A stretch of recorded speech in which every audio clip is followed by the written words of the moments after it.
प्यारे दोस्तों, आज आपके समक्ष प्रस्तुत हैं संपूर्ण कार्तिक पुराण कथा और महात्म्य। एक बार ब्रह्मा जी ने नारद जी को कार्तिक माह के विषय में बताते हुए कहा कि कार्तिक माह भगवान विष्णु जी को सदैव ही प्रिय है। इस मास में भगवान विष्णु जी का ध्यान करते हुए कोई भी पुण्य कार्य किया जाए उसका फल अवश्य मिलता है। सभी योनियों में से मनुष्य योनि को दुर्लभ कहा गया है, अतः प्रत्येक मनुष्य को कार्तिक माह में पुण्य कर्म करने चाहिए, क्योंकि इस माह में सभी देवतागण मनुष्य के समीप आ जाते हैं। इस माह में देवता मनुष्य द्वारा किए हुए स्नान, व्रत, वस्त्र, भोजन, चांदी, स्वर्ण, भूमि आदि दिए गए दान को विधि पूर्वक ग्रहण करते हैं। इन सभी में से अन्नदान, जो कि सभी पापों का नाश करता है, का अधिक महत्व है।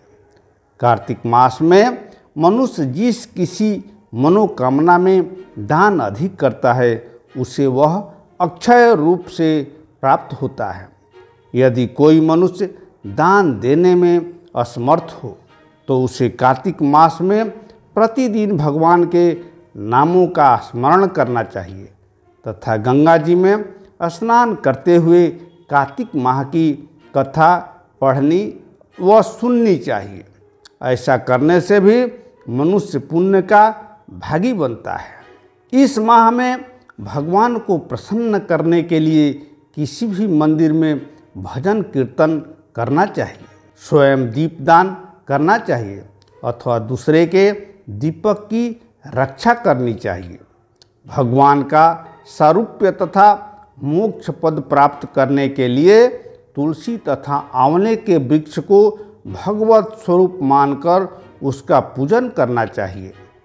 जो मनुष्य कार्तिक माह में जमीन पर सोता है उनके सभी पाप जुगों जुगों के लिए नष्ट हो जाते हैं।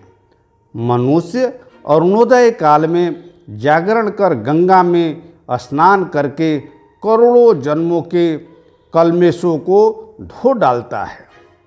गोविंद गोविंद हरे मुरारे, गोविंद गोविंद मुकुंद कृष्णा, गोविंद गोविंद रथागपाणे, गोविंद दामोदर माधवेति।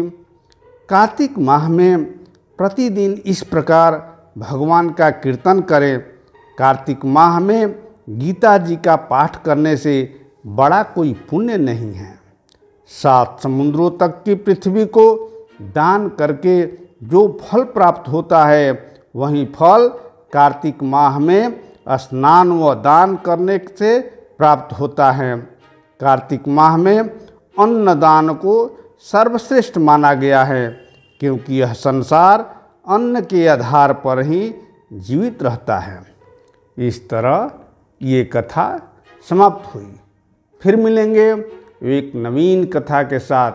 तब तक कृपया मेरे चैनल को यदि सब्सक्राइब नहीं किए हैं तो सब्सक्राइब कर लीजिए, लाइक कीजिए और अपने दोस्तों में शेयर कीजिए और इसी तरह की ज्ञानप्रद कथाओं का लुत्फ़ उठाते रहिए।